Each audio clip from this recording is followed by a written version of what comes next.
నల్గొండ జిల్లా Miryalaguda railway station లో సాంకేతిక కారణాలతో సింహపురి ఫలక్నుమా ఎక్స్ప్రెస్ ట్రైన్ పట్టాలపైనే నిలిచిపోయింది. హౌరా నుంచి సికింద్రాబాద్ వెళ్తున్న ఈ ట్రైన్ హీల్ బ్రేక్ లాక్ కావడాన్ని గుర్తించిన రైల్వే అధికారులు అక్కడికక్కడే నిలిపివేశారు.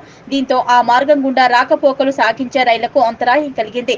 సుమారు గంటన్నర పాటు ట్రైన్ నిలిచిపోవడంతో ప్రయాణికులు తీవ్ర అసౌకర్యానికి గురయ్యారు.